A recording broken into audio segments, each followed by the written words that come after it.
So here we are at Galleon Treasure's Parrot Sanctuary here in Micco, Florida. And we're with my cousin Danny, who was able to come down and visit and see his bird sanctuary. I got to tell you, Danny, what a beautiful place this is. Thank you. It's relaxing. Well, even with all the birds making their noises, it sounds like you're in the jungle. You can close your eyes and just feel like you're in the jungle. And the driveway matches, doesn't it? Absolutely. So I just wanted to let you know how much I've enjoyed my time here being with you and the birds, and just how, you know, what a wonderful, we were out with Turk, who's behind you over there. She was just scratching her neck. And we were out yesterday with Turk, and the response from people in the community was overwhelming. They loved it. It was fantastic. So, a little bit about yourself. How long have you been here, and how long has Galleon Treasures been around?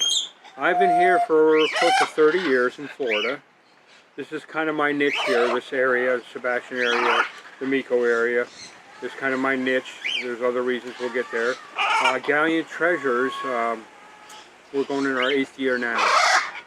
So I've been a parrot farmer for 8 years. Wow. This really seems like a labor of love. It's got to be. Yeah. It's got to be. It's a lot of work. What time do you get up in the morning? I usually get up from 2 to about 3:30. I do the water dishes, make sure all the birds, because they're all outside in huge cages, I make sure everybody's fine. Up at 6:30 feeding them, and then I'm up the rest of the day doing what I need to do.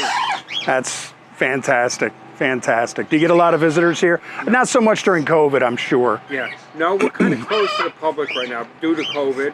I really don't have the staff to take care of the birds. You are a not-for-profit organization. Yes, we are.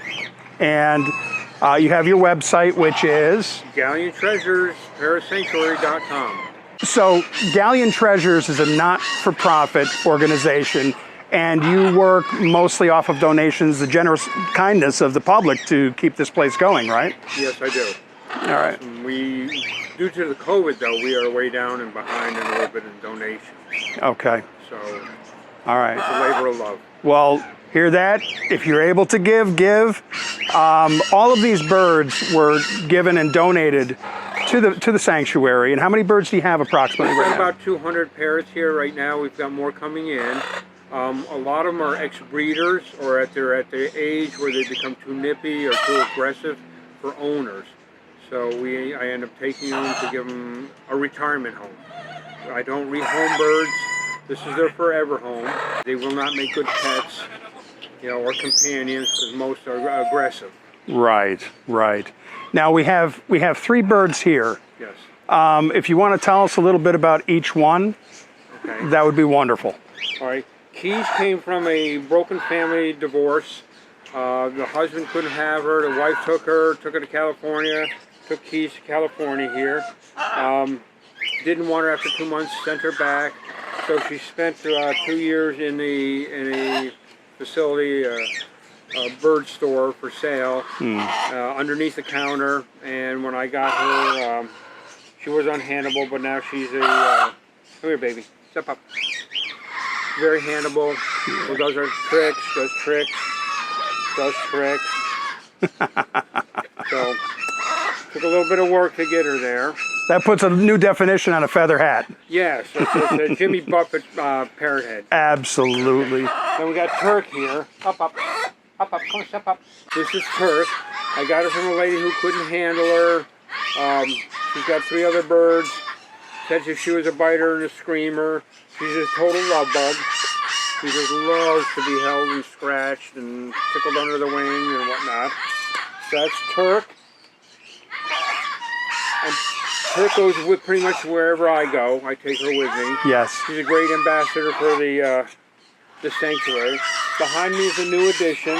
That's Nipper, who is a nipper. Her owner died, and the wife could no longer handle the bird or take care of the bird, so... Now, when we went through, you pointed out some birds that have been abused, yes, unfortunately, that have come to you, and some that probably will never be rehabilitated, if you will, to be handled again. But they are getting the proper care. They are, you know, it's just phenomenal. And there was also, I think, a couple of them that you mentioned were seized in drug raids? Yes. Okay. Yes, I work with the state or different agencies. If they get a bird in a drug raid or an abuse situation, sometimes they call me and I'll rescue the bird, and then the bird's here forever. Right. They have big flight cages that they're in. I try to pair them up so they're never alone. They always have a mate or a friend with them, and they're well fed. You know, they get their snacks and they get their, you know, a pellet mix, fruit, veggies, and so this is kind of a retirement home for parrots. Yes, just listening to them talk back and forth, I hear them, one will say something, then the other ones will start in right around them. Yeah. And I would imagine that they're pretty good watchdogs. Oh yeah.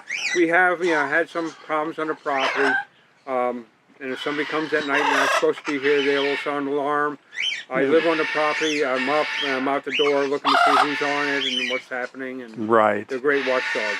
Any donations that come in are going to go toward food, the care, everything for the parrots. And a big thing also are vet bills. Oh yeah. I would imagine. So I know that there's some set aside just for vet bills when something happens. Yeah.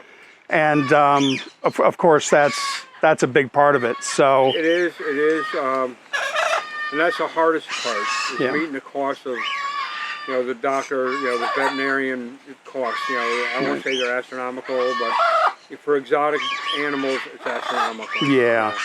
Well, we'll certainly get the word out for you, and you know, this has just been a wonderful time, and it's always good to see you again, cuz. So Danny, why did you name this Galleon Treasures? I used to be a treasure diver. They found 6 ships, Spanish galleons off the coast here, the 1715 wrecks. They call this the Treasure Coast. Actually, I'm in the Space Coast. The Treasure Coast is the next county down. I found a lot of treasure. You know, I've got quite a few coins.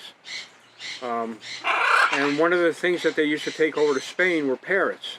They were worth their weight in gold. They were a high commodity over there because they were colorful, they could talk. They didn't have them in Europe at the time, in the 1700s, so they would import parrots. And so when the ships wrecked, the parrots got loose. Right. So that's why I named it Galleon Treasures. Because not all treasures are silver and gold or jewels. Some of the treasures are feathered. Absolutely, and they sure look like jewels, actually. So you mentioned something about treasure. That kind of caught my ear, and I'm sure a lot of people as well. Do you do any treasure hunting? Yes, we do. There are 10 Spanish galleons lost on our coast here. They've only found 6. So the treasure goes back to the 1715s. Spanish treasure galleons, gold and silver. So we do a lot of metal detecting. When I get free time, I head to the beach, but we do it with Turk.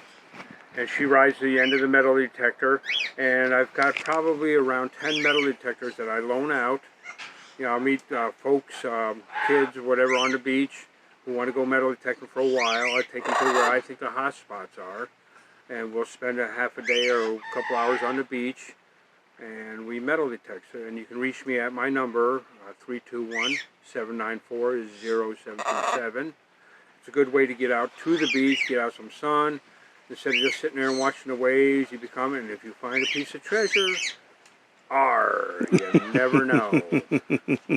Absolutely. Well, that's a good community service thing too. Yes. And I know that you're going to promote, you know, positive metal detecting and following the rules of metal detecting. We do have a book coming out, being published on the rules and bylaws of metal detecting. Fantastic. Specific for Florida. Yes. Fantastic. And probably this area as well. Yes.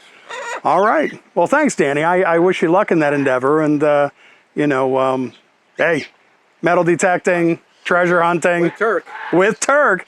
Boy, that's near and dear to my heart. All right, Danny. Well, thank you very much. And thank you, Turk. Greatly appreciated. You say thank you? Okay. As close as we get. That works. All right, Turk. Until next time. Thanks again, Danny.